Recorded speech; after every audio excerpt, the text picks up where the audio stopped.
This is the weather in Poland right now. Beautiful. Welcome, guys. Outdoor studio, and today I'm comparing two not only drivetrains but complete group sets: SRAM Apex, SRAM Force. I know I don't have anything in the middle. I mean, I do not have the SRAM rival, but I want to compare SRAM Force with SRAM Apex, which is the basic one-by drivetrain from SRAM, and this is I would say already quite advanced one, and also quite expensive. I have two bikes. These are cyclocross bikes, Mission CX, Alloy Mission CX, carbon from Merida, but we are focusing on the group sets right now. What you can see here is the number one, which means this is the one by drivetrain. It's same here on the Force.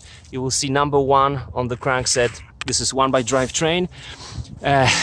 This time, usually, I praise SRAM for the quality, like the Eagle, but this I have some complaints here, and you know why? It's mainly because it's the one by drivetrain, which, in my opinion, is dedicated to cyclocross bikes and the gravel bikes. Especially on the cyclocross bikes, that means sand, dirt, mud, rain, wet, water, just really extreme conditions, and winter.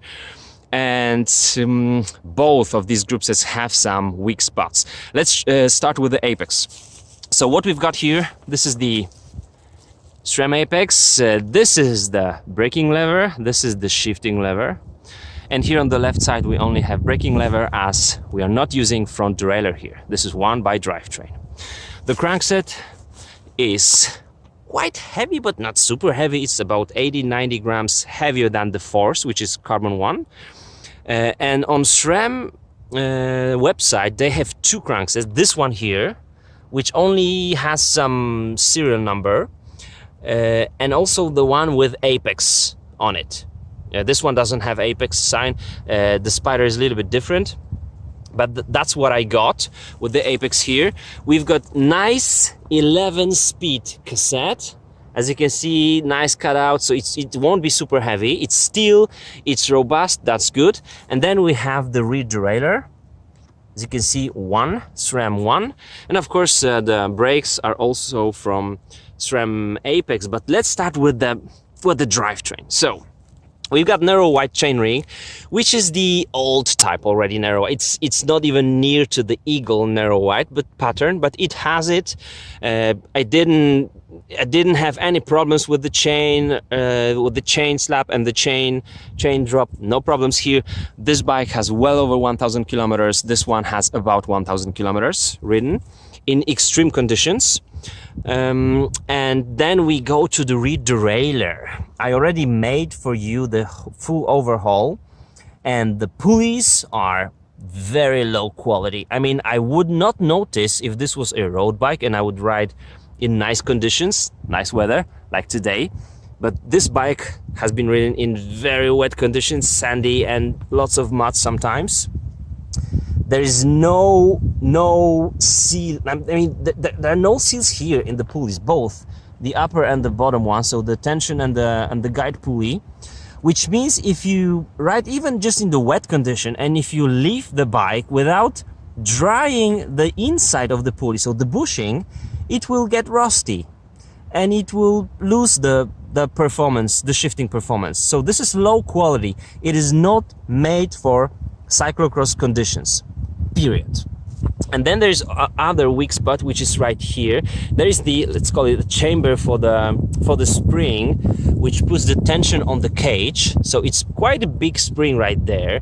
The cap of the spring has no O-ring, no seal here, which means the water and the dirt will come in there. You will hear the sand there. It's not well made. It's not good rear derailleur for cyclocross bike. If you remember, I've been doing a SRAM Apex test a couple of years ago, 3 years ago, at the beginning of my channel, on the road bike. I was super happy with it because it was nice conditions, but this one, the rear derailleur will not make it through the winter. You would literally have to do overhaul after each muddy race. That's it. The brakes. The brakes are okay. This is the Hydro R system, which means we've got hydraulic brakes. They are just powerful enough, and you just feel safe that you'll be able to brake in any condition. So I didn't have any problems with the brakes. The double tap system, I already explained to you a couple of times how it works. If you push further, you will go with the chain up the cassette. If you push just by one click, you will shift down the cassette, which is cool. This pad also is quite large comparing to Shimano, so if you're riding in the winter gloves, it will be easier for you to find this one. So misshifting is not the problem here, as on the Shimano sometimes when you are having maybe cold hands and with some really bulky gloves. But the problem here is that this, because of how large this pad is, if you are riding like 2 fingers here on the hood and 2 fingers here below, while braking, you will be hitting your fingers sometimes. And also remember, on the cyclocross bike, in the muddy conditions, the braking pads will wear down quicker. So then this becomes too big, really. So even though I said and I confirm it's fine for finding it in the winter gloves and it's quite comfortable, for braking in different conditions and having different grips on your handlebars and the hoods, I would say Shimano. So this is my personal opinion. I still prefer Shimano over SRAM. This is smart system. I still prefer Shimano. All right.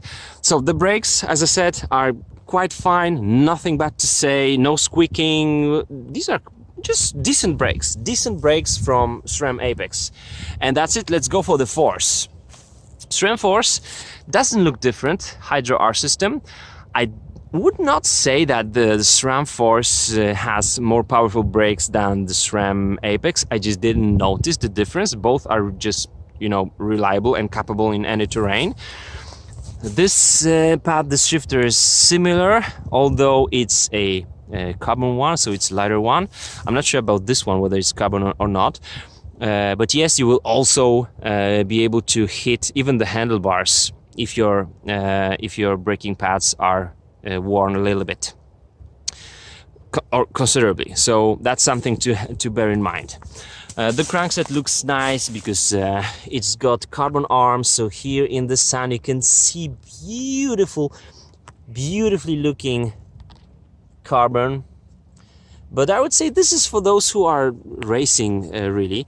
And then the rear derailleur. The rear derailleur is better than Apex. It's got the bearings here, and these bearings are sealed.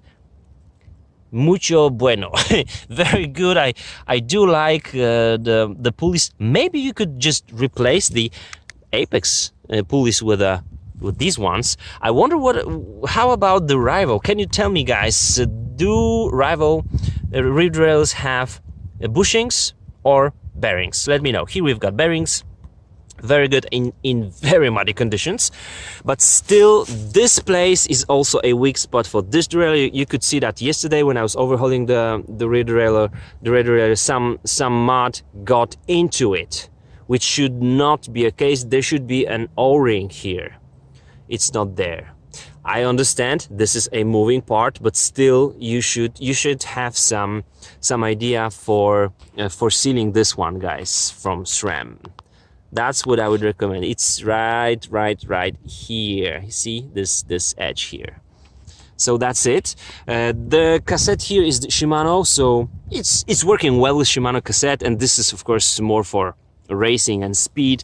That one is just wider range for all kinds of use. You can commute, you can race sometimes as well. You can do some trips. I did a trip on this one, 300 kilometers Friday, 300 kilometers Sunday. A good one. And as I said, the brakes just feel powerful enough, just as Apex are. And so how would I sum up these? Guys, I don't really like SRAM Force for racing. At that price point, I would want that rear derailleur to be more mud resistant. Even though the bearings, the pulleys are okay, still that little weak spot is a weak spot.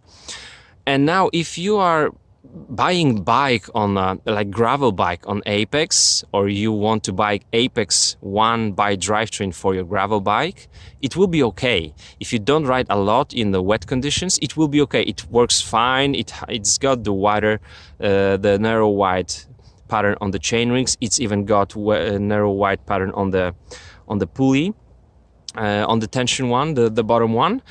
It's okay, but it's not made for cyclocross conditions. Cyclocross is a winter bike and the tracks for cyclocross races are muddy, sandy, wetty, so wet. So this is not made for cyclocross conditions.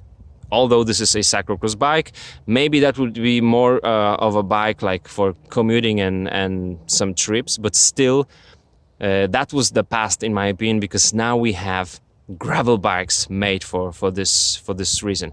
I would not use any of these drivetrains for a road bike. No, too much of a gap between the gears. But for gravel bikes in conditions like right now, it will be just fine. And as for the Force, guys, you know, I love Eagle, but here I would say no. I would not buy Force components. This bike is so cool. The frame, the wheel set, amazing.